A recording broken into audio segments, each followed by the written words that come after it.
Assalamu alaikum students. In last class we have discussed about hydrogen spectrum, and this is the diagram which represents the spectrum of hydrogen. Okay, n1 is equal n is equal to 1, n is equal to 2, n is equal to 3. These lines represents the orbits of hydrogen, and these we can show orbits up to infinity.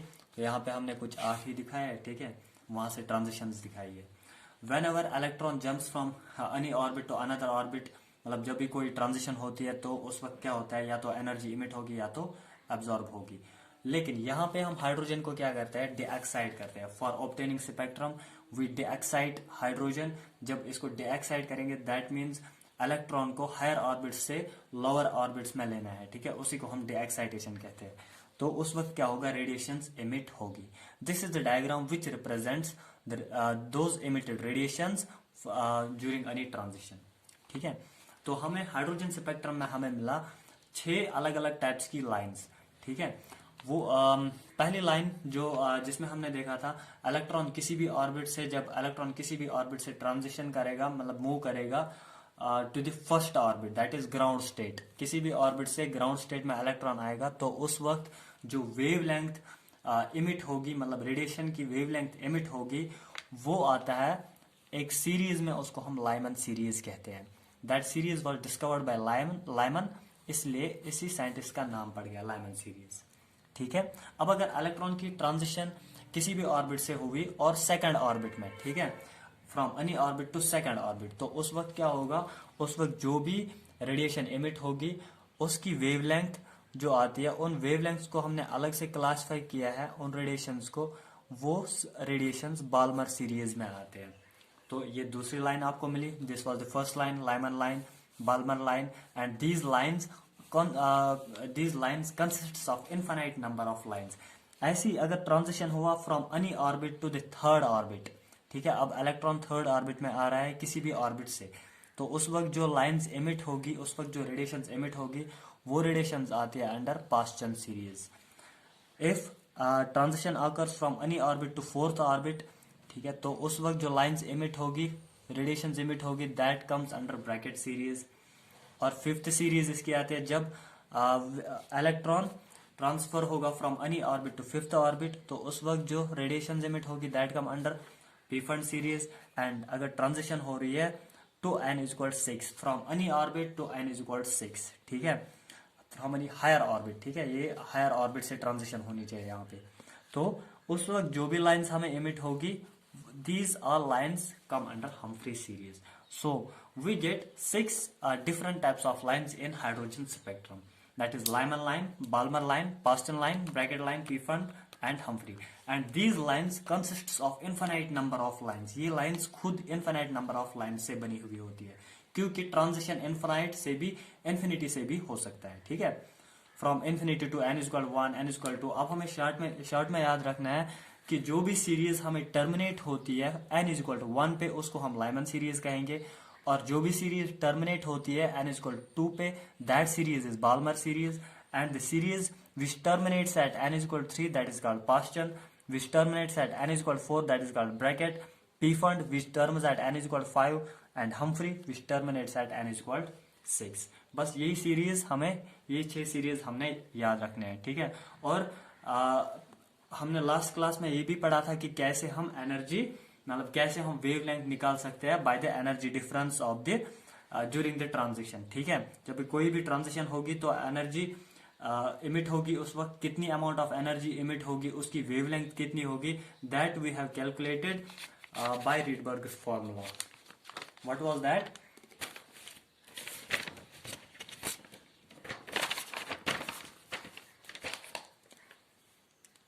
One by lambda inverse of wavelength. Okay, या तो हम इसको wave number भी कह सकते हैं. That was equal to R Z square into 1 by n1 square minus 1 by n2 square. ठीक है, this equation is known as Rydberg's equation. और इसमें आर का वैल्यू भी मालूम है आप लोगों को. ठीक है, R is Rydberg's constant and its value was 1.1 approximately, into 10 raised power 7 meter. ठीक, अब एक छोटा सा क्वेश्चन करते हैं इस पे पहले, ठीक है, फिर हम आगे मूव करते हैं नेक्स्ट टॉपिक्स पे। तो क्वेश्चन है हमारा, calculate the wavelength of second line of Balmer series of hydrogen spectrum. पहले हम यहाँ पे छोटी सी एक डायग्राम बनाते हैं।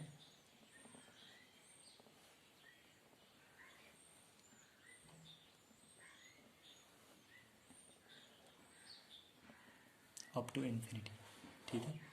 इसका n 1 होगा, n is equal 2, n is equal 3, n is equal 4, n is equal infinity, ठीक। तो बाल्मर सीरीज, इसने बाल्मर सीरीज की बात की, तो बाल्मर सीरीज कहाँ पे टर्मिनेट होती है? We should know, Balmer series terminates always at n is equal to 2। कहाँ पे टर्मिनेट होगी?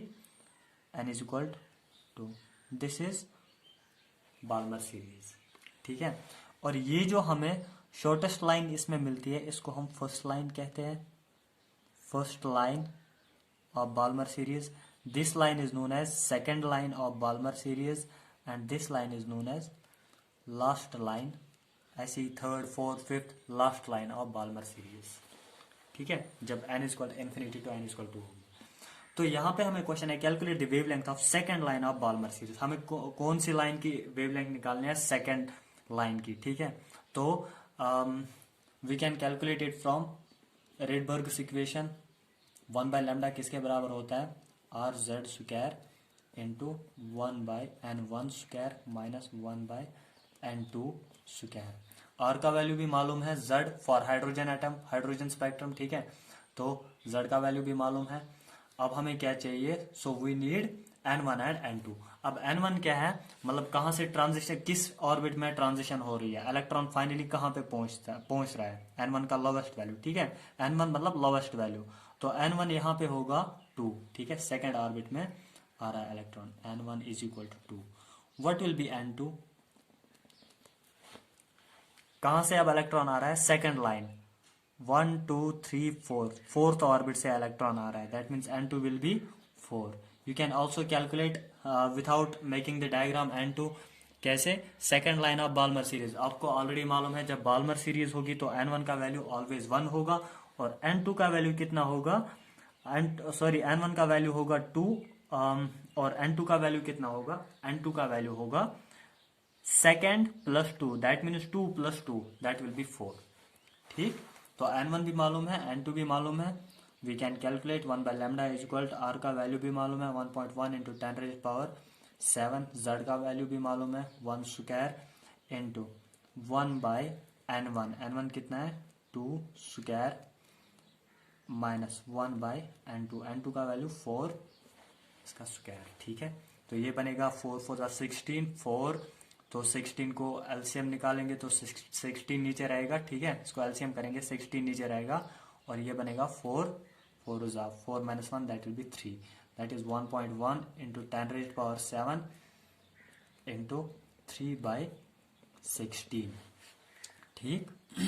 3 बाई 16, ये हमें है 1 बाय लैम्डा, ठीक। तो इसको ऐसे भी कर सकते हैं, हमें लैम्डा का वैल्यू चाहिए तो इसको रेसिप्रोकल करेंगे, वो बनेगा 16 divided by 3 into 1.1 into 10 raise power 7। जब ये 10 रेज़ पावर 7 ऊपर जाएगा तो ये बनेगा 10 रेज़ पावर -7, ठीक। तो ये 3 इंटू 1.1 दैट विल बी 3.3, 3.3 से लगभग अप्रोक्सीमेटली 5 टाइम्स होगा, that will be 5 into 10 raise power -7 metre. This is the required wavelength, but we have to calculate wavelength in angstroms. What we will do, हम इसको multiply करेंगे 1000 से और divide भी करेंगे 1000 से इंटू 10 रेज़ पावर, कोई फर्क पड़ेगा नहीं, ठीक है। तो ये बनेगा 5000 ऊपर वाला और नीचे 10 रेज़ पावर 3, जब ऊपर जाएगा ये बनेगा 10 रेज़ पावर -3। अब टोटल में कितना बन गया? 10 raise power -7 and 10 raise power -3, that will B 10 raise power -10, ठीक है। जब भी किसी भी मतलब जब भी आपको यूनिट मीटर में होगा और साथ में 10 रेज़ पावर -10 मल्टीप्लाई किया गया होगा, that will be equal to इतने एंगस्ट्रॉम्स होंगे, वो एंगस्ट्रॉम्स, 10 रेज़ पावर -10 मीटर के बदले सीधे एंगस्ट्रॉम, ठीक। So this is the way we can calculate the wavelength of the second line of Balmer series. अब दूसरा मेथड भी है, हम दूसरे मेथड से भी इसको कर सकते हैं। दूसरा मेथड क्या है, ट्रांजिशन कहाँ से हो रही है। अब हमें पता है बाल्मर सीरीज में if you want to go through Bohr's model और एंड प्लैंक्स क्वांटम थ्योरी, ठीक है, तो वैसे भी हम वेवलेंथ निकाल सकते हैं। ट्रांजिशन किस ऑर्बिट में हो रही है, n इज इक्वल टू 2 में हो रही है, ठीक है। और कहाँ से हो रही है transition, n is equal to 4 से हो रही है ट्रांजिशन, ठीक है। सिर्फ हमें मालूम होना चाहिए बाल्मर सीरीज का में कहाँ पे उसके n1 का वैल्यू क्या होता है, मतलब कहाँ पे लाइन टर्मिनेट होगी, तो वो हमें मालूम है। n2 का वैल्यू भी मालूम पड़ जाएगा। सो वी कैन कैलकुलेट, अगर n1 एंड n2 का वैल्यू मालूम है हमें फॉर हाइड्रोजन एटम, हमने इससे पहले कुछ वैल्यूज याद रखे थे एनर्जी के। एनर्जी का वैल्यू फर्स्ट ऑर्बिट में हाइड्रोजन के लिए कितना होता है, -13.6। सेकेंड में कितना होता है, -3.4। थर्ड में होता है 1.5, -1.5। एंड फोर्थ में होता है कितना, फोर्थ में होता है -0.85। सो हमारे पास E2 कितना है, अगर दूसरे मेथड से हम जाएंगे, E2 कितना है, दैट इज -0.85, ठीक है। एंड और E1 जहां से ट्रांजिशन हो रहा है, E1 -0.85 इलेक्ट्रॉन वोल्ट।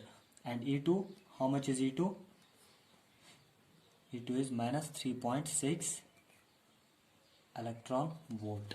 जब आप एनर्जी डिफरेंस ट्रांजिशन में निकालोगे, ठीक है, तो एनर्जी डिफरेंस कितनी होगी, मतलब इस ऑर्बिट से n is equal to 2, n is equal to 1 से जब ट्रांजिशन हो रहा है, तो उस वक्त क्या होगा, एनर्जी जो रिलीज होगी that will be in form of delta E. So delta E कितना होगा, 3.6 माइनस 0.85, इनकी एनर्जी डिफरेंस इन ऑर्बिट्स की वो कितनी आएगी, that will be approximately equal to 2 point नहीं बराबर आएगा 2.65 इलेक्ट्रॉन वोल्ट, ठीक है, 2.65 electron volt. This will be amount of energy released.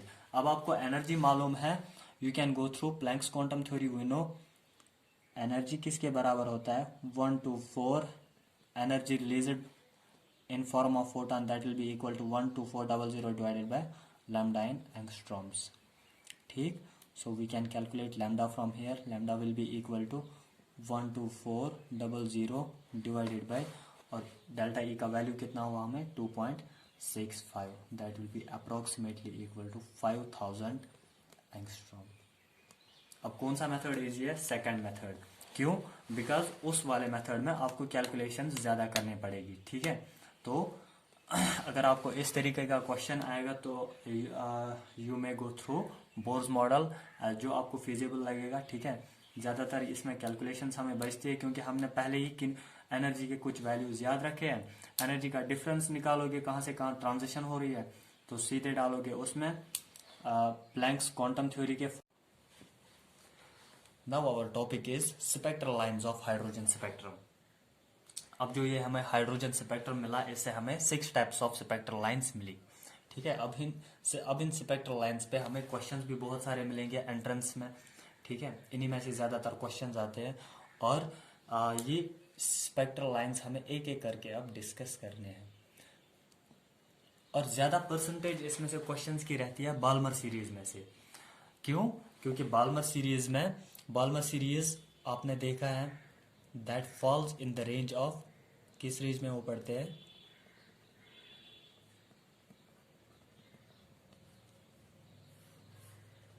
In the range of visible spectrum.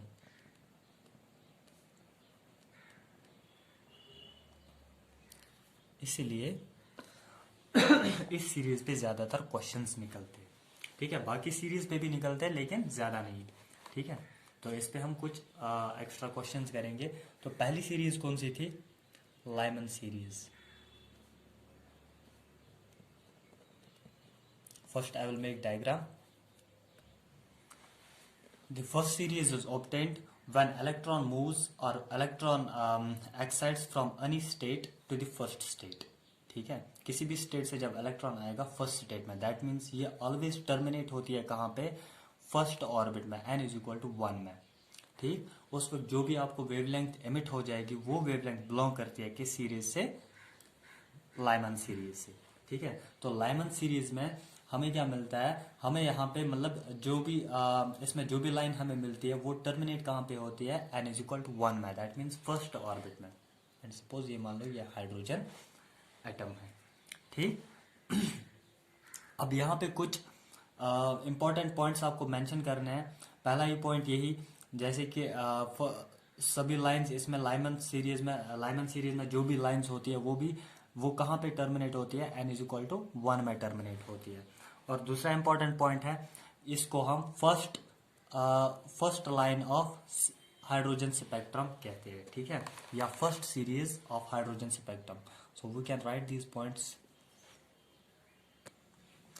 It is the first series of hydrogen spectrum. ये first series hydrogen spectrum की है and all discovered by Lyman. किसने discover किया था, Lyman ने।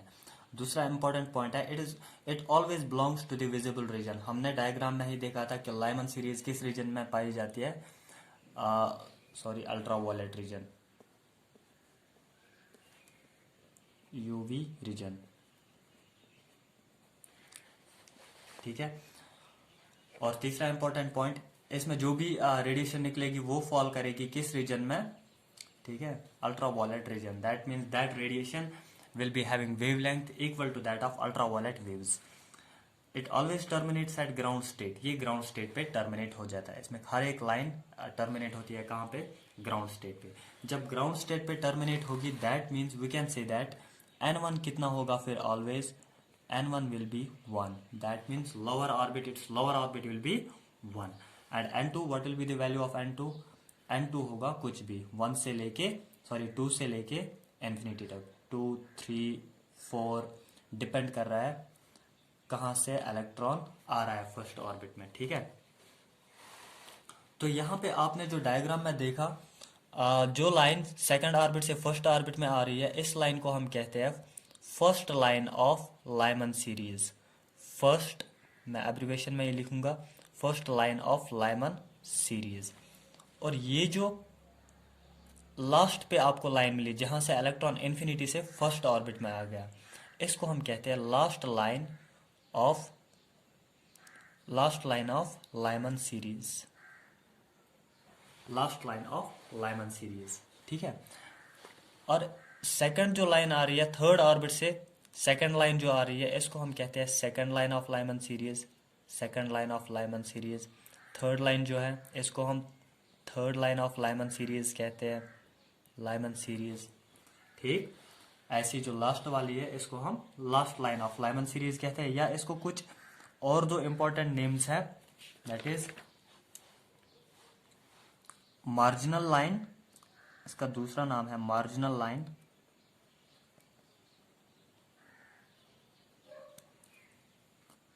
और भी एक नाम है इसका, दैट इज सीरीज लिमिट। इस लाइन को हम मार्जिनल लाइन भी कहते हैं, जहां से मतलब इलेक्ट्रॉन इन्फिनिटी से सीधे डायरेक्ट आएगा फर्स्ट ऑर्बिट में, ठीक है। इसको मार्जिनल लाइन या सीरीज लिमिट कहते हैं। ये दो नाम जरूरी याद रखना, क्योंकि ये कभी कभी एंट्रेंस में ऑब्जेक्टिव्स में पूछे जाते हैं, ठीक है। मार्जिनल लाइन कौन सी होती है, इसके बारे में कोई भी क्वेश्चन पूछ सकते हैं, ठीक है। तो इसको हम फर्स्ट लाइन कहते हैं, इसको लास्ट लाइन, ऐसी सेकंड, थर्ड, फोर्थ, फिफ्थ, ठीक। Now we can calculate the value of n1 and n2 from any of the line. कर सकते हैं ना कैलकुलेट। सपोज अगर हमें कहा जाता है second line of Lyman series, second line of Lyman series, that means electron ने कहां से किया, थर्ड ऑर्बिट से फर्स्ट ऑर्बिट में इसने शिफ्ट किया, जंप किया, ठीक है। तो इसी वक्त जो रेडिएशन एमिट हुई, उसी रेडिएशन को हम कहते हैं second line of Lyman series. तो सेकंड लाइन के लिए n1 ऑलवेज 1 होगा जब लाइमन सीरीज है, बट n2 क्या होगा, n2 we can say that जब सेकंड बोल रहा है तो 2 प्लस n1 का वैल्यू 1, दैट विल बी 3, ठीक। n2 का वैल्यू 3 होगा। So we can calculate values of n1 and n2। Now these two extreme lines, ये जो है फर्स्ट, यहाँ पे दो एक्सट्रीम लाइन्स होते हैं, ठीक है। कौन कौन सी एक्सट्रीम लाइन, एक तो first line of Lyman series और last line of Lyman series. चाहे लाइमन सीरीज हो चाहे कोई भी सीरीज हो, ठीक है, इनके जो फर्स्ट एंड लास्ट लाइन्स होते हैं इनको हम एक्सट्रीम लाइन्स कहते हैं। इनको हम दूसरा नाम देते हैं extreme lines, first line and first line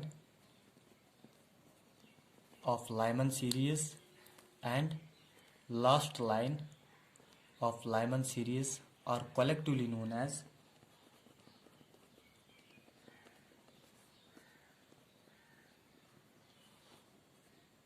extreme lines.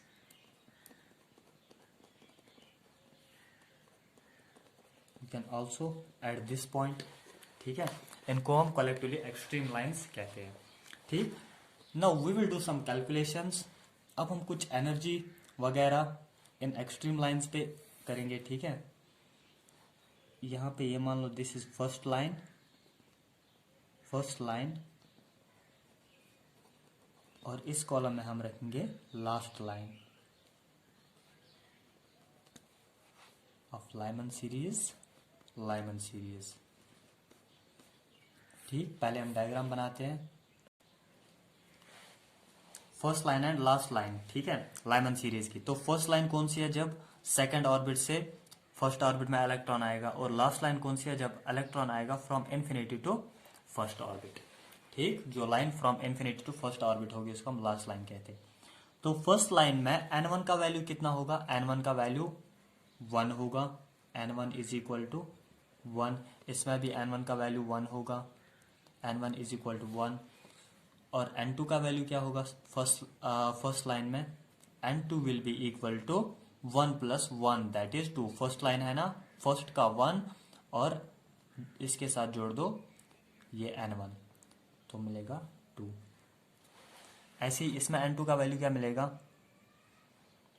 Last line में n2 इज इंफिनिटी है ना, n2 इंफिनिटी है.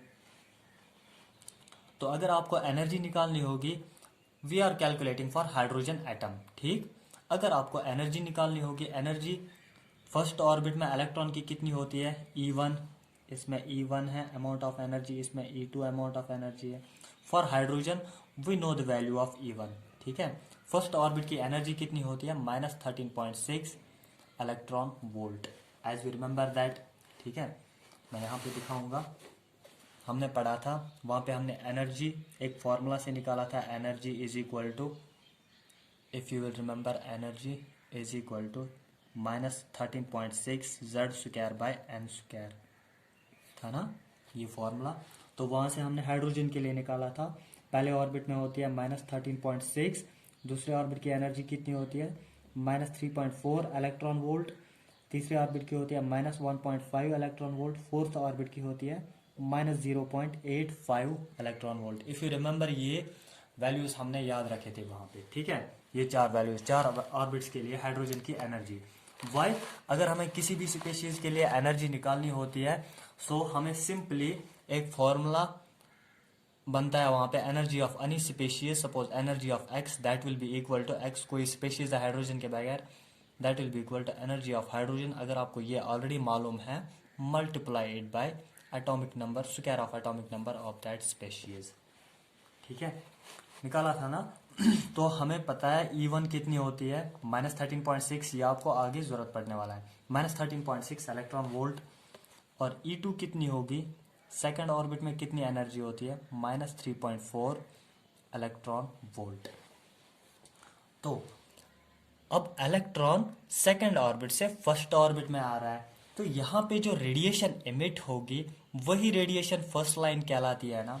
ठीक है, first line of Lyman series, वही रेडिएशन कहलाती है first line of Lyman series. और उस रेडिएशन की एनर्जी कितनी होगी? उस रेडिएशन की एनर्जी होगी difference of energies of these 2 orbits. ठीक है, that means E2 minus E1, वो होगी उसकी उस रेडिएशन, इमिटेड रेडिएशन की एनर्जी. सो डेल्टा E कितना होगा? That will B E2 minus E1, that is -3.4 minus 13.6 electron volt. That will be equal to 10.2 electron volt. But if you have to calculate for the transition, अगर यही transition हो रहा है, Bohr's model में हमने पढ़ा था, अगर यही ट्रांजिशन हो रहा है किसी दूसरे स्पीशीज में, सपोज अब मेरे पास हाइड्रोजन नहीं है, मेरे पास लिथियम है. ठीक है, तो उस वक्त उसकी एनर्जी कितनी होगी? कितनी एनर्जी इमिट होगी उस ट्रांजिशन में, simply we will multiply this by the Z square. Z क्या है, atomic number of that species. और आप लिख सकते हो energy of first line of any species other than hydrogen, that will be equal to energy of hydrogen into, या energy of hydrogen अब हमें मालूम ही है, तो सीधे 10.2 लिखेंगे, 10.2 into Z square electron volt, ये फॉर्मूला, ठीक है, हाइड्रोजन की into Z square electron volt. This will be energy for any species other than hydrogen. Okay, या हाइड्रोजन के लिए भी अप्लाई होगा, ठीक है।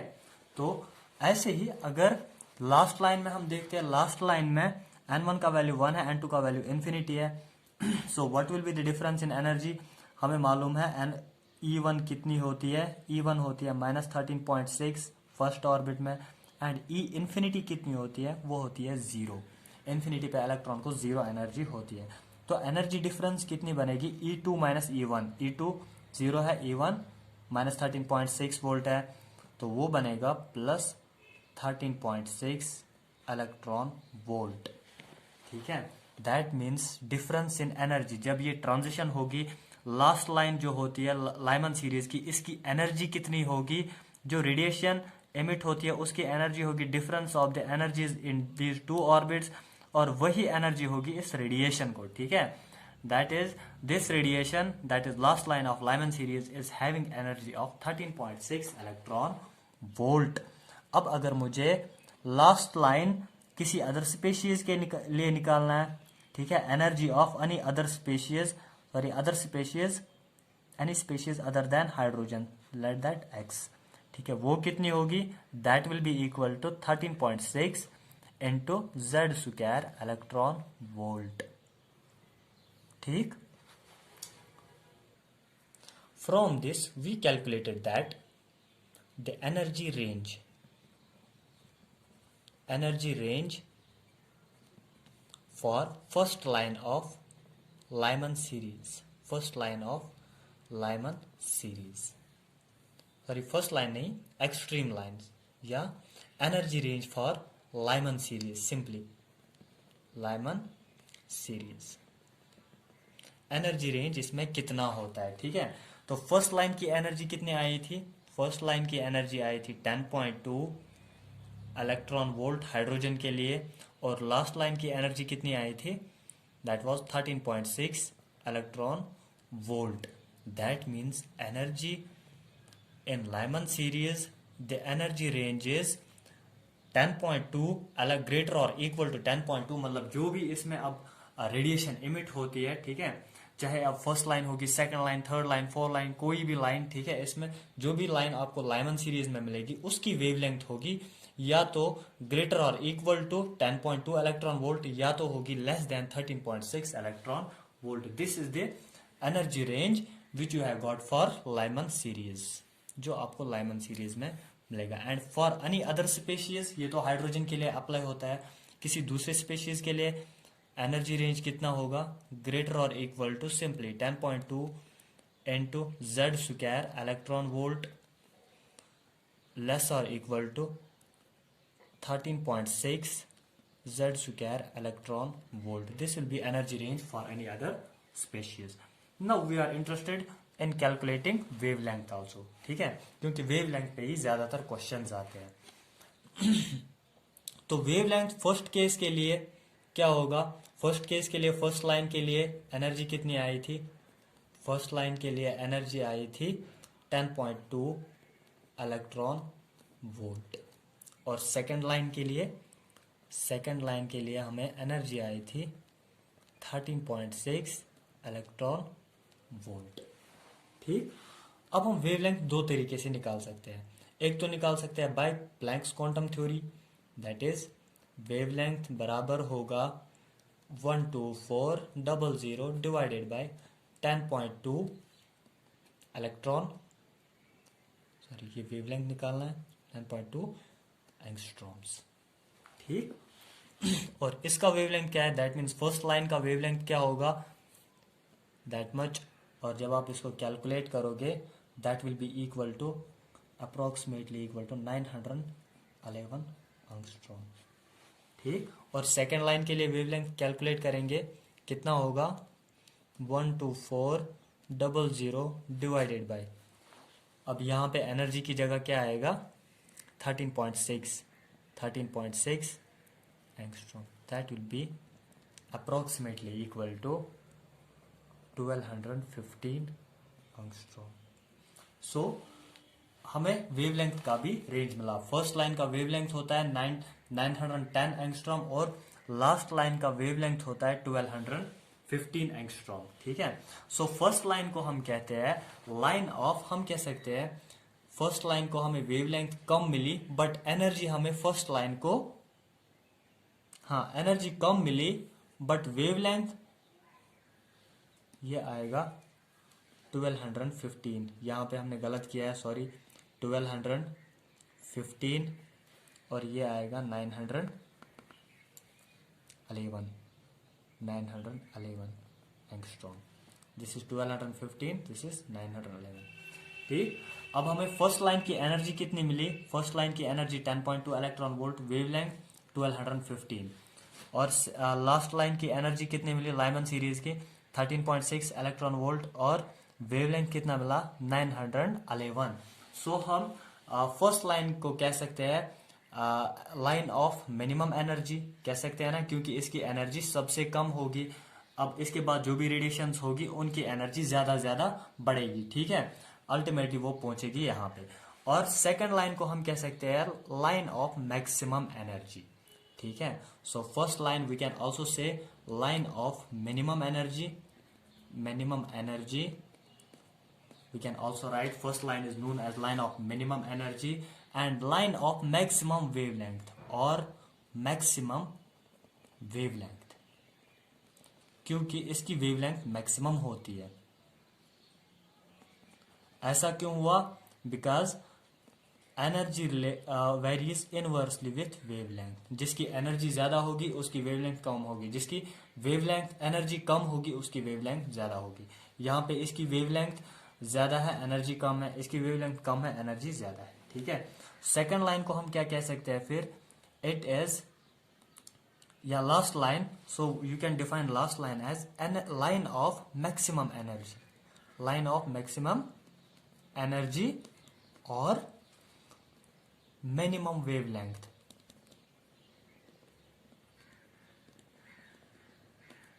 तो आपको वेवलेंथ का भी रेंज मिला। ठीक है, अब वेवलेंथ का आपको क्या रेंज मिला, वेवलेंथ विल बी ग्रेटर और equal to 911 angstrom and less और इक्वल टू 1215 एंगस्ट्रॉम।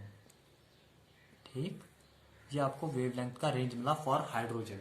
ठीक, और अगर आपको if you are interested in finding for another species then you can find by the formula. ठीक है, तो यहाँ पे क्या करना है, यहाँ पे आपको सिंपली लेना था फिर energy 10.2 electron volt 10.2 Z square और यहाँ पे लेना था 13.6 जेड स्क्वायर, तो आपको मिलेगा वेवलेंथ। ठीक है, अकॉर्डिंगली या तो हम दूसरे रिडबर्ग इक्वेशन से भी हम निकाल सकते हैं वेवलेंथ फ्रॉम रिडबर्ग्स इक्वेशन, उससे भी मैं दिखाता हूं, तो आप हर एक सीरीज के लिए फिर इजीली कर सकते हो। रिडबर्ग्स इक्वेशन क्या है, 1 by lambda is equal to R Z square 1 by n1 square minus 1 by n2 square. ठीक है, तो रिडबर्ग्स इक्वेशन से हम इसका वेवलेंथ निकाल सकते हैं। आर का वैल्यू हम इन टर्म्स ऑफ आर ही निकालेंगे, 1 by lambda is equal to R. अब जेड हाइड्रोजन के लिए करते हैं हम। ठीक है, तो जेड क्या आएगा 1। ठीक है, 1 स्क्वायर तो 1 ही बन जाएगा। अब यहाँ पे 1 बाय n1, n1 का वैल्यू क्या है, n1 का वैल्यू 1 है।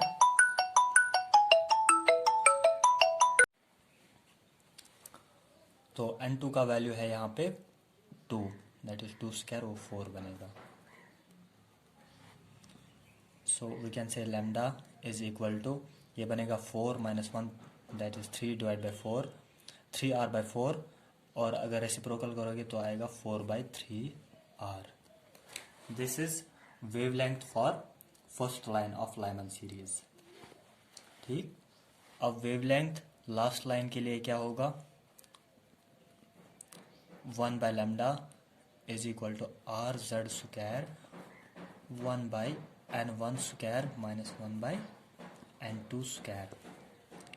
तो 1/λ इज इक्वल टू आर, ऐसे ही रखो, ठीक है। जेड हाइड्रोजन है, दैट इज 1 स्क्वायर 1 ही हुआ, 1/n1, n1 कितना होगा 1, और n2 कितना है इन्फिनिटी। 1/infinity 0 बनेगा, that is 1/λ is equal to R. ठीक, so we can say lambda is equal to 1/r।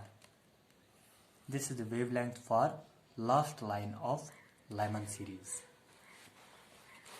So we have obtained the range of wavelength, that is wavelength can be, ये small है as compared to this, ठीक है, क्योंकि इसमें energy second last line में energy ज़्यादा आ रही थी और फर्स्ट लाइन में एनर्जी कम आ रही थी।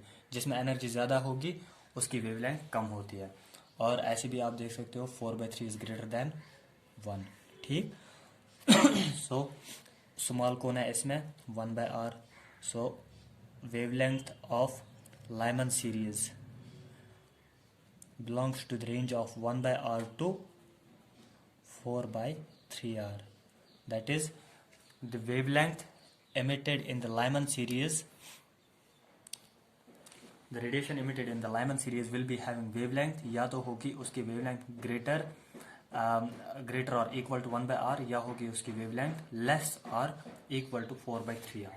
ठीक है, इस रेंज से बाहर कोई वेवलेंथ नहीं हो सकती है उनकी। ठीक है, so in next class we will discuss about Balmer series और बाकी सीरीज के बारे में, और क्वेश्चंस भी कुछ करेंगे। ठीक है।